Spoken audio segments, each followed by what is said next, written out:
When we talk about the importance of exploring the body sense or the sensation field that we attribute to the body, I think it's very helpful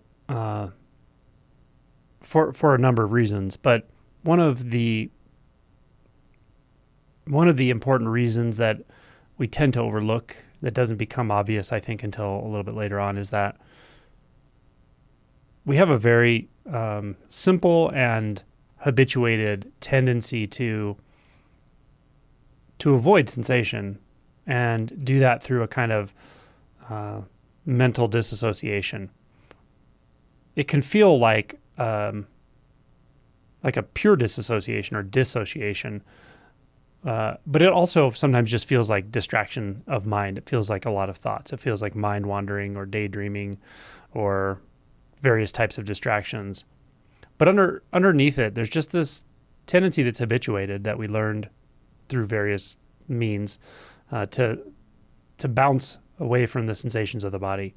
So as we practice settling into sensations, as we practice exploring sensations, as we get acclimatized to feeling thoroughly all of these spaces within the sense field, the sense field of the body,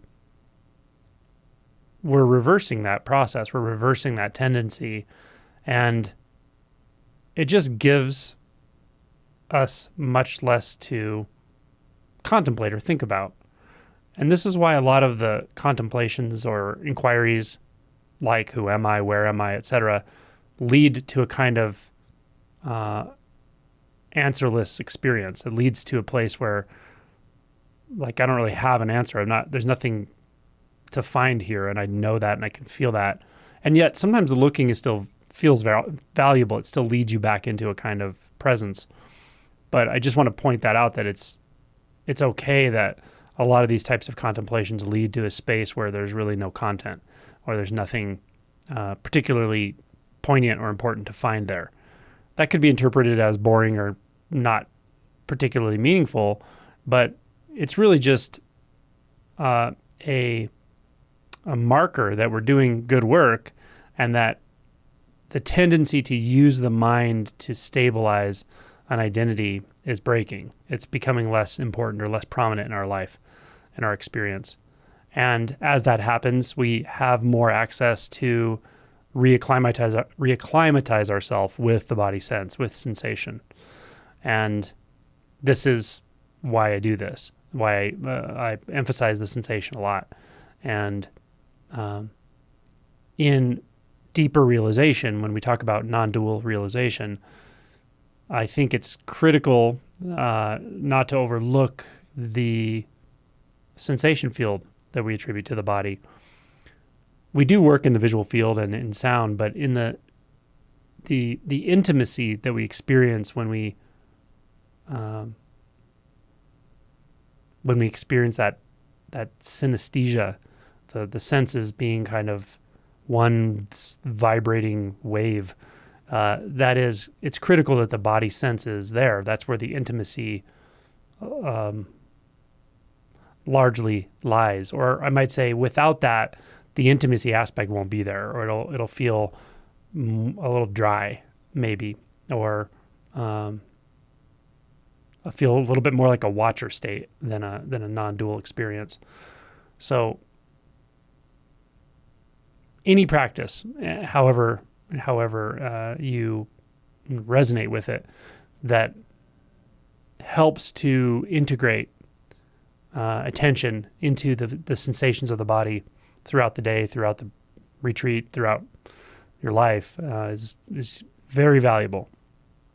But again, the mind doesn't really know what to do with that. It doesn't highly value it necessarily, so it's kind of easy to get distracted from it. But just know it's valuable work, and it's important work, even if it's very simple. So I just wanted to say that at the outset. When we've talked a good amount about the body sense in this retreat, previous talks, previous guided meditations, but I just wanted to kind of round that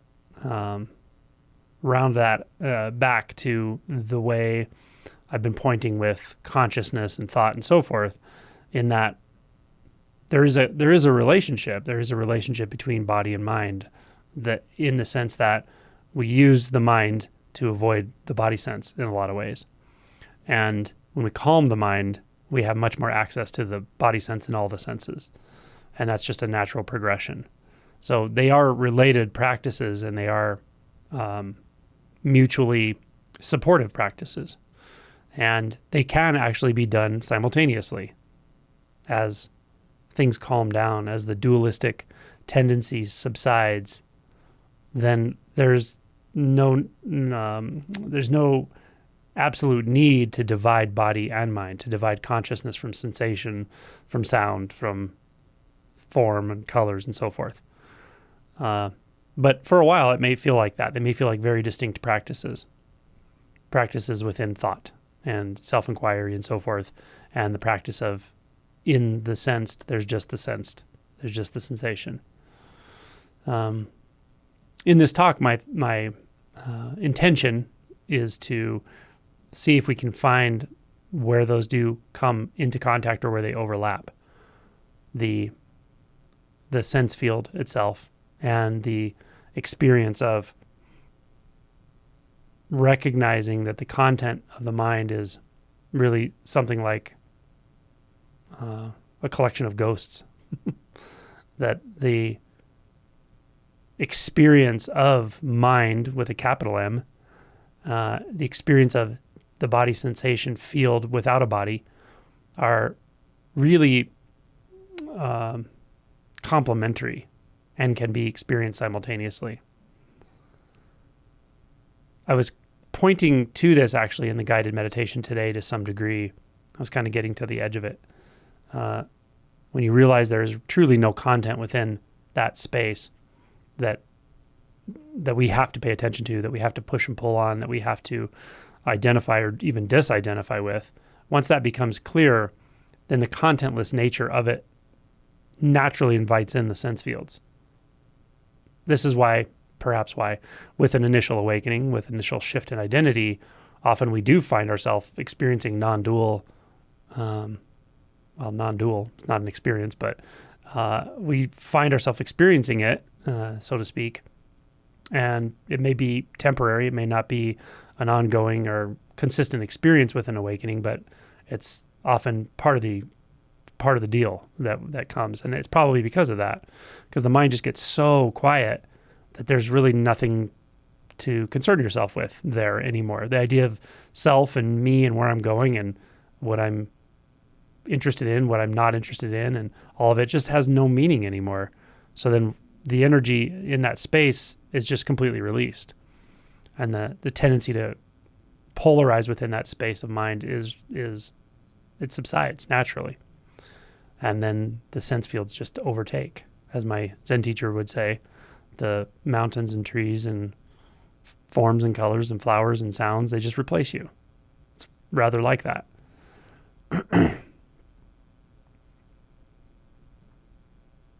So anytime you're doing this kind of work, anytime you're doing work in the sense fields, I think it's important to always, keep in the back of your mind, so to speak, the alertness to what the mind is actually doing. If the mind is getting tied up, if the mind is starting to feel a lot of doubt, if the mind is starting to wander, then put your attention back into it.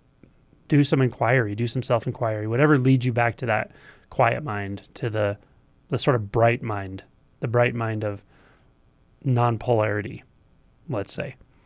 Because otherwise, the work in the sense fields will feel a little vacant, or it'll feel distant maybe, or frustrating even. And this is very common. So yeah, just always be open to being willing to retreat back to that primary experience of consciousness. You could call it even the experience of I am, if that's how it feels to you. And to really be willing to settle into that, to orient toward any thought that's arising, any perception that's arising, any doubt that's arising, any fear, any worry, but orient directly to it so fully with so much of your attention that that thought becomes subtle, and the sense of the thinker is noticed, and the sense of the thought and the thinker are seen to be interrelated and one. And then the entire space is really just one homogeneous experience. And that will settle things. You may have to spend some time in that and meditate that way, settling things enough to return back to the sense fields and do some work there. Hopefully that's clear.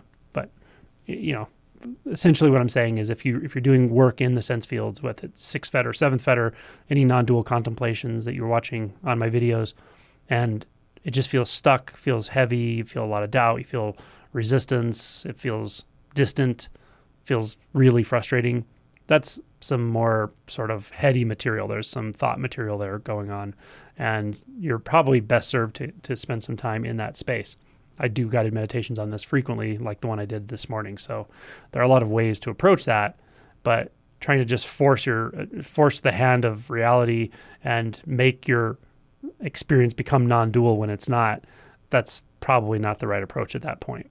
Now, when things are calm, when things have settled, and you feel that openness, that curiosity, and not a lot of thought, maybe not a lot of polarized thought, not a lot of pushing and pulling in thought, then the senses, like I said, typically naturally just present themselves. They start to just seep into your experience in a very organic way. So we're going to work with the body sense first, and then sound. And as we've done a few times in this retreat, we're just going to let our attention sort of drift into, may feel like drifting down perhaps, into the body sense, into the sensation field of the body. From the toes and feet, ankles and shins and knees, up the thighs, the pelvis, the back, the belly, the chest, shoulders, neck and head, all of the body sense. Arms, hands, lips, face, nose, eyes. The complete experience of sensation just as it is. And don't obsess about getting it all in or how it feels at the moment. Is it including everything, or is it the right way? These, again, just thoughts, but just the sense as it is, the sense field as it is. And just noticing the sensations as they are, unmodified by desire or aversion. When we experience these sensations purely and directly like this, we see that desire and aversion, or wanting and not wanting, don't really make sense. They're not here. There's nothing in the sensations that's wantable or not wantable. You could say they're too immediate to have those kinds of weighted tags, those thoughts. It's just pure sensation. Not good, not bad, not heavy, not light. And just staying with this in and of itself is valuable, without doing anything with it. The exploration is instantaneous and immediate. It's not an exploration that's a process, not something you're doing. It's not something with a beginning or an end. It's just this.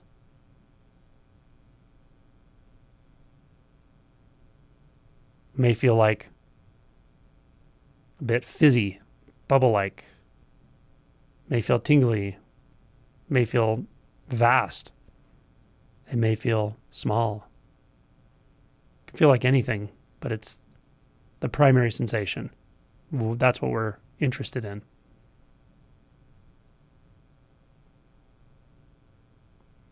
And then we can ask a question like, where is this? And we're only going to the sensation for the answer to the question, not to our thoughts.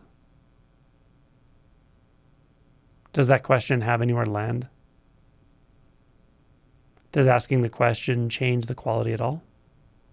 It might. Do the sensations have anything to say in language? Or do they just say what they say in sensation? Their own sort of language. They may move the sensations, they may want to move. They may make the body spontaneously move, and that's fine too. If the body wants to move, if the sensations want to animate, let them animate. May shake, twitch, move, dance. Be still, doesn't matter. But the sensations are primary. The sensation field is primary. You can see how simple this is, how easy this actually is. May not always be this easy, but after a couple of days of a lot of meditation, it gets very, very straightforward. What is needed in this sensation field? What is desired in this sensation field? What needs to be thrown out of this sensation field? Do you see how all of that falls away? You're shown so directly how there does not have to be desire and aversion. You're shown so directly how there doesn't have to be coming or going. You're shown very directly that there doesn't have to be awake or asleep, or me or not me, self or other.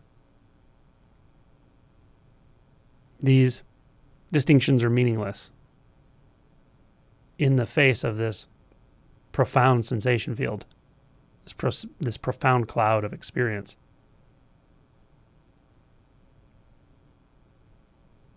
Does that sensation field have a beginning? A source?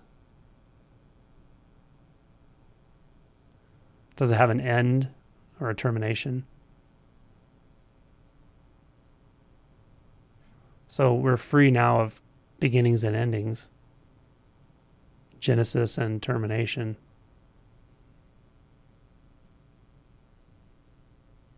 And yet this remains. This, what I often call intimacy. Just the sensations.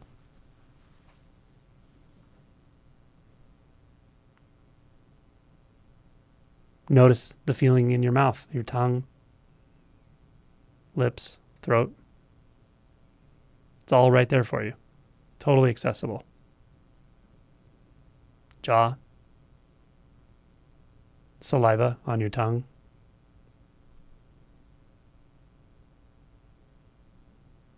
The sensations inside of your hands, in the muscles, in the bones.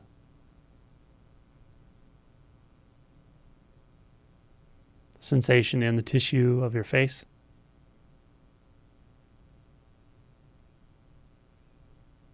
It's so alive, fully alive.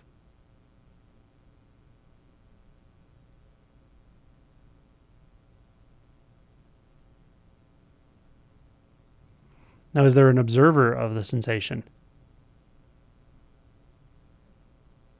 Can you find that in the sensation itself? Can the sensation stand on its own without an observer, a noticer?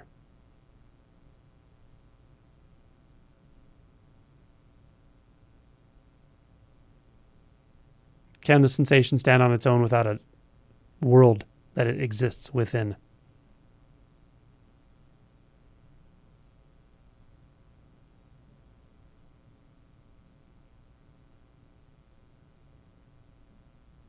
Or does the idea of a world appear as an interpretation of the reflection in mind of the sensation?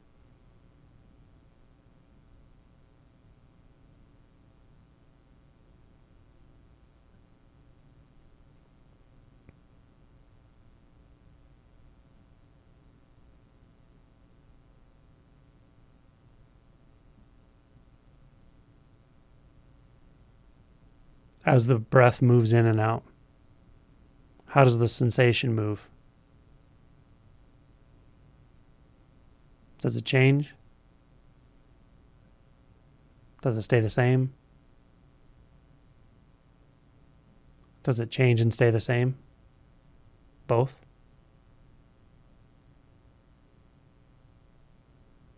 That's impossible in the mind. It's impossible in thought. But how about in the sensation?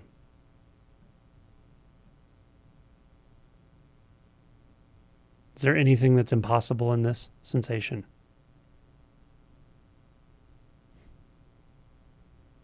Is there any limitation? Any edge? Without a thought or imagined edge?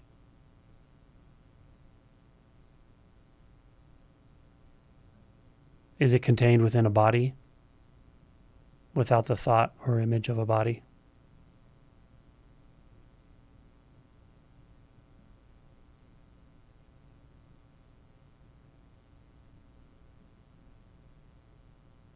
Does it have a center without imagining a center in relation to an edge?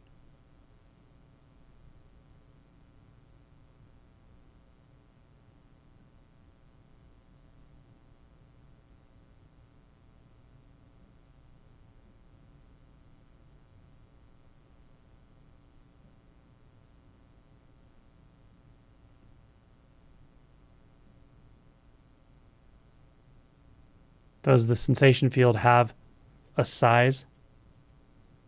Could it be small without the idea of large?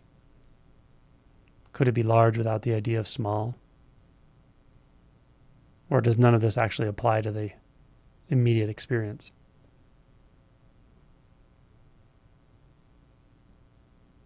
The immediate knowing without mind. Just that appearance.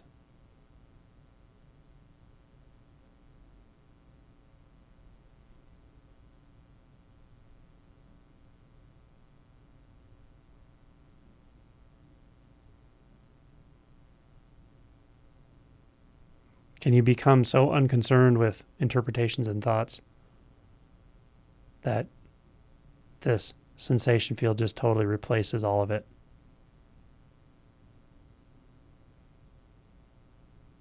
Can it replace the need to keep track of the experience? Can it replace the need to take notes on the experience?